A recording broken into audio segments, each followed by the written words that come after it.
கர்த்தருக்குள் பிரியமானவர்களே, அக்டோபர் 21 இன்றைய பனித்துளிகளின் தலைப்பானது உங்களை அழைத்திருக்கிறார். வசனம் ரோமர் 1 அதிகாரம் 1 வசனம். இயேசு கிறிஸ்துவின் ஊழியக்காரனும் அப்போஸ்தலனாகும்படி அழைக்கப்பட்டவனும் தேவனுடைய சுவிசேஷத்திற்காக பிரித்தெடுக்கப்பட்டவனுமாகிய பவுல். ஆட்டோ டுப்டுப் என்று அழைக்கப்படுகிற இந்தியாவின் 3 சக்கர வாகனங்கள் பெரும்பாலானவர்கள் பயணத்திற்கு வசதியாக இருக்கும். சென்னையில் வாழும் பிரியா என்ற பெண் ஆட்டோவை ஒரு மிஷன் பணித்தளமாய் பார்த்தாள். ஒரு நாள் ஆட்டோவில் ஏறி சகஜமாய் பழகி மார்க்கத்தை பற்றிய பேச்சுவார்த்தையில் ஈடுபட்ட ஓட்டுநர் ஒருவரை கண்டாள்.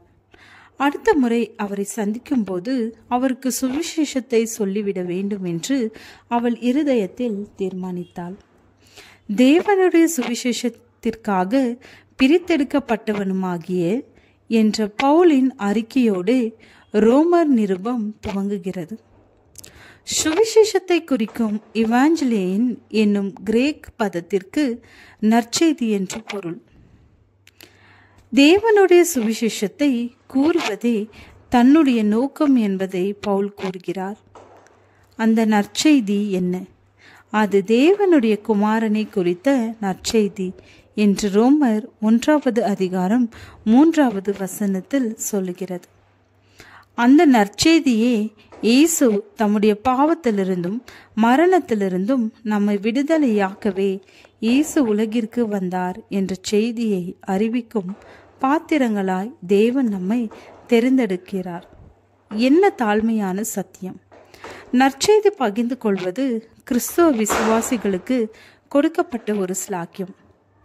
மற்றவர்களை இந்த விசுவாசத்திற்கு உட்படுத்த நாம் கிருபை பெற்றிருக்கிறோம்.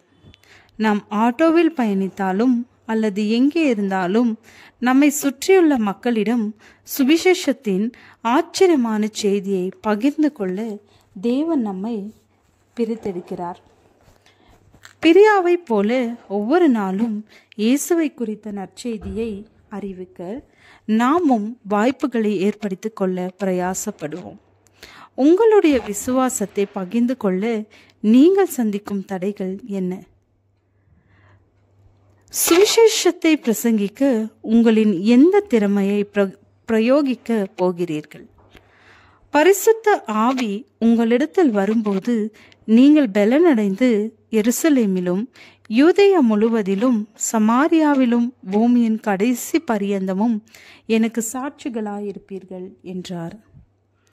ஜெபம்.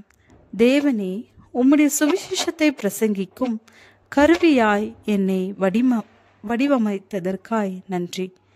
ஆமேன்.